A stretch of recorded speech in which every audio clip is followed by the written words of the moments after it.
Hi, welcome to YOYO TV.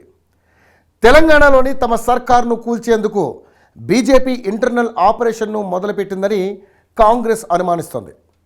తమను దెబ్బ తీసేందుకు బీజేపీ ఫస్ట్ స్టెప్ కూడా వేసిందని హస్తం వర్గాల్లో ప్రచారం కూడా జరుగుతుంది. బీజేపీ బీఆర్ఎస్ నేతలు చేస్తున్న వరుస కామెంట్లు కూడా దీనికి బలం చేకూరుస్తున్నాయి. గతంలో వివిధ రాష్ట్రాల్లో ప్రభుత్వాలను కూల్చేందుకు బీజేపీ అమలు చేసిన విధానాలను తెలంగాణలోనూ ఇంప్లిమెంట్ చేసే ప్రమాదం ఉందని ఇప్పటికే ఏఐసిసి రాష్ట్ర సర్కారును అలర్ట్ చేసింది. దీంతో సీఎం రేవంత్ రెడ్డి ఇక తన రాజకీయ స్ట్రాటజీని ప్రదర్శిస్తున్నారు. ఇతర పార్టీల నుంచి చేరికలపై ఫోకస్ పెట్టారు.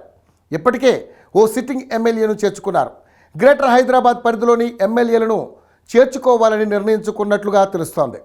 ప్రాథమిక చర్చలు పూర్తి చేసుకున్న ఎమ్మెల్యేలు త్వరలోనే ఫైనల్ నిర్ణయం తీసుకుని పార్టీలో చేరబోతున్నారని కాంగ్రెస్ నేతలు చెప్తున్నారు.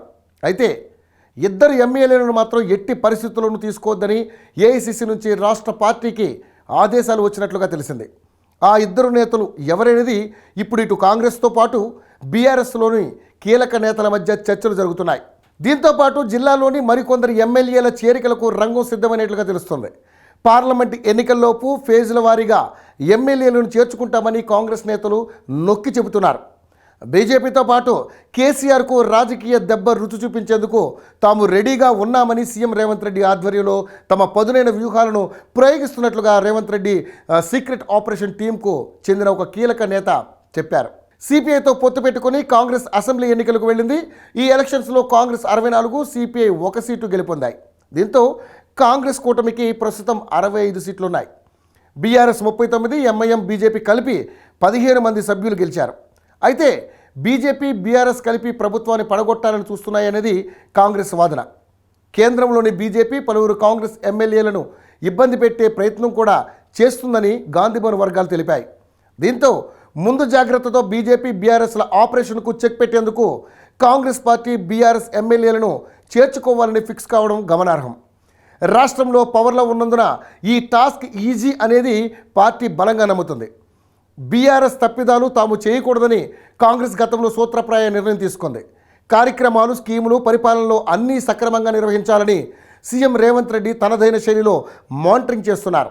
అయితే పార్టీ విధానాలకు వచ్చేసరికి మాత్రం గతంలో పవర్లో ఉన్న పార్టీ అనుసరించిన విధానాలను పాటించడం అనివార్యమైంది.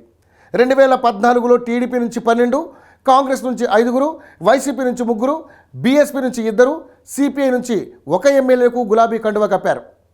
2018లో కాంగ్రెస్ నుంచి 12 మంది, తెలుగుదేశం నుంచి 2, మరో 2 ఇండిపెండెంట్లను బీఆర్ఎస్లో చేర్చుకున్నారు.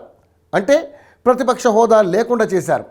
ఇదే సీన్ రిపీట్ చేసి కేసీఆర్కు రాజకీయ దెబ్బ రుచి చూపించాలనేది సీఎం రేవంత్ రెడ్డి లక్ష్యంగా పెట్టుకున్నట్లుగా తెలుస్తోంది. ఇప్పుడు బీఆర్ఎస్పీని విలీనం చేసేందుకు అవసరమైన 26 మంది ఎమ్మెల్యేలను విడతల వారీగా కాంగ్రెస్లో చేర్చుకున్నట్లుగా సమాచారం. బీఆర్ఎస్లో కేసీఆర్, కేటీఆర్, హరీష్లు మాత్రమే మిగిలేలా భారీ స్థాయిలో జాయినింగ్స్కు ప్రోత్సహిస్తున్నట్లుగా తెలుస్తోంది. అంతేకాక మండలిలోనూ ఎమ్మెల్సీలను కాంగ్రెస్లోకి లాగేయాలని కీలక నేతలు ఇంటర్నల్ నిర్ణయం తీసుకున్నారు. కవిత తప్ప మిగతా అందరినీ చేర్చుకోవాలని భావిస్తున్నారు. ఇదే విషయాన్ని స్పష్టం చేస్తూ కాంగ్రెస్ తన సోషల్ మీడియా అకౌంట్లో ఏడాదిలోపు బీఆర్ఎస్లో 2BHK మాత్రమే మిగులుతారు. 2B అంటే బాపు బేటా, హెచ్ అంటే హరీష్, కే అంటే కవిత అంటూ వైరల్ చేశారు. ఈ ట్వీట్ బీఆర్ఎస్ ఎమ్మెల్యేల కీలక కార్యకర్తలందరికీ మనోధైర్యం కోల్పోయేలా చేస్తుందనేది పొలిటికల్ వర్గాలు స్పష్టం చేస్తున్నాయి.